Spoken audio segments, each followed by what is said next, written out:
আবার বিশ্বনবী সিজদা করে যখন দাঁড়িয়ে যেতেন, মা আয়েশা আবার আগের মতো পা বিছিয়ে দিতেন। আল্লাহু আকবার। কি ঘর ছিল, টাকা নাই, পয়সা নাই, দামি বিছানা নাই, ফার্নিচার নাই, জুয়েলারি নাই, অর্নামেন্টস নাই, কিন্তু বিশ্বনবীর ঘরের মধ্যে সুখ আর শান্তি আছে না নাই? সুখ আর সুখ। ফজরের নামাজ পড়ে এসে নিজেই মা আয়েশার সাথে রান্না করতে বসে যেতেন, নিজের তলোয়ার বের করে পেঁয়াজ কাটা শুরু করতেন বিশ্বনবী। আল্লাহু আকবার।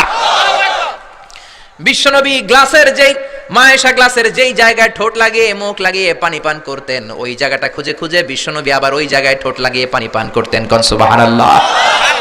আবার গোশত খাওয়ার পর বিশ্বনবীর স্ত্রী মা আয়েশা হাড্ডি চুষতেন, চষে ফেলে দেওয়া হাড্ডিটা বিশ্বনবী আবার হাতে নিয়ে চষা শুরু করতেন। আল্লাহু আকবার।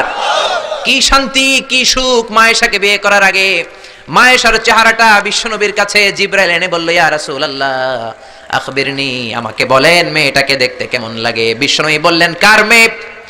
আপনার বন্ধু আবু বকরের মেয়ে। কেন এনেছো? আল্লাহ ডাইরেক্ট প্রপোজাল দিয়েছে, ডাইরেক্ট প্রপোজ করেছে বিয়ের জন্য। বিশ্বনবী বললেন, তাই নাকি? জিবরাইল বললেন, হ্যাঁ ইয়া রাসূলুল্লাহ, আমি হলাম বিয়ের ঘটক, আল্লাহ হলেন বিয়ের কাজী। বিশ্বনবী বললেন, তুমি যদি বিয়ের ঘটক হও, আল্লাহ যদি হয় কাজী, আমি মুহাম্মদ রাজি। আল্লাহু আকবার। বিয়ে হয়ে গেল, ঘরে দামি কিছু নাই, ফার্নিচার নাই, টাকা পয়সা নাই, কিন্তু বিশ্বনবীর ঘরের মধ্যে সুখ আছে না নাই? বিবিদেরকে এত ভালোবাসতেন, কোনোদিন মারামারি করেন নাই, যৌতুকের জন্য পিটান নাই, কোনোদিন গায়ে হাত তোলেন নাই। কোন ঠিক কি না? এক একজনকে বিশ্বনবী প্রাণ ভরে ভালোবাসতেন। বিবিরাও বিশ্বনবীর কাছে আবদার করতেন, নানা ধরনের আবদার। বিশ্বনবী সেগুলো পূরণের চেষ্টা করতেন। আবার মাঝে মাঝে রাত্রিবেলা মা আয়েশার সাথে দৌড়াদৌড়ির প্রতিযোগিতা করতেন। কোন সুবহানাল্লাহ। সহিহ হাদিস, মা আয়েশা তখন চিকন ছিল। তাহাজ্জুদের সময় বিশ্বনবী উঠে মা আয়েশারে বললেন, আয়েশা, ও আমার কলিজার টুকরা হুমায়রা। মা আয়েশাকে আদর করে বিশ্বনবী হুমায়রা বলতেন। হুমায়রা মানি যেই মহিলা রেগে গেলে, খুশি হয়ে গেলে, রাগের চোটে, খুশির চোটে দুইটা গাল আনার ফলের মতো টকটকে লাল হয়ে যায়। কোন সুবহানাল্লাহ। মা আয়েশা রেগে গেলে গালগুলো লাল হয়ে যেত, গাল দুইটা টকটকে লাল আকার ধারণ করতো। বিশ্বনবী তাকে হুমায়রা বলতেন, হুমায়রা, মদিনাতে কেউ জেগে নাই, চলো না আমরা দৌড় দৌড় খেলি। মা আয়েশা মহা খুশি, কারণ সব বিবিরাই চায় স্বামীরা একটু রোমান্টিক হোক। কোন ঠিক কিনা? সব বিবিরাই চায় স্বামী আমার দিকে স্পেশাল নজর দেখ।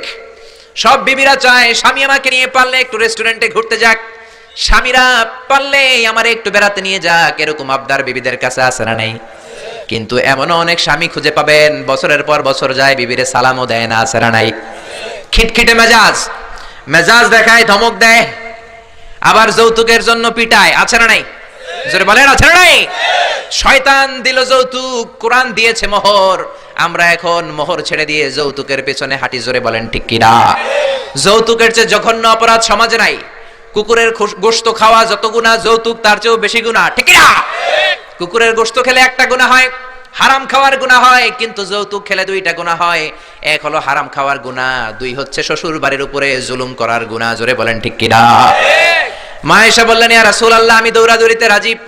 বিশ্বনবী বললেন, লেটস স্টার্ট দ্য কম্পিটিশন, চলো কম্পিটিশন শুরু করে। ওই যে মদিনার মসজিদের পাশে বড় একটা পিলার দেখা যায়, ওই পিলারের মধ্যে কে যে আগে ধরতে পারে রে আয়েশা, চলো আমরা দৌড় দেই। বিশ্বনবী বললেন, ওয়াহিদ ইসনাইনি তালাতা, 1 2 3 লেটস গো, চলো দেই দৌড়।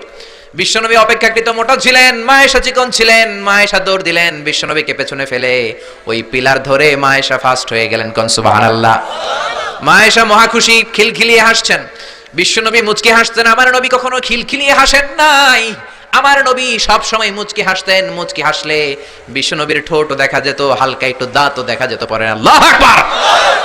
সব সময় তিনি তাবাসসুম পছন্দ করতেন। বিশ্বনবী বললেন, ঠিক আছে, আনতিল ফাইজা, তুমি বিজয়ী হয়েছো। তার ঠিক 6 বছরের পরের ঘটনা।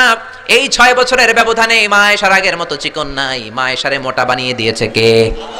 আবার 6 বছরের পরে বিশ্বনবী তাহাজ্জুদের সময় উঠলেন, মা আয়েশারে ডেকে বললেন, আয়েশা, মদিনার কোন লোক জেগে নাই, সবাই ঘুমিয়ে আছে, চলো আজকে রাতেও দৌড় দৌড় খেলি। মা আয়েশা বললেন, আমি রাজি, চলেন শুরু করে দেই। বিশ্বনবী আবার ওই জায়গায় যেয়ে দাঁড়ালেন।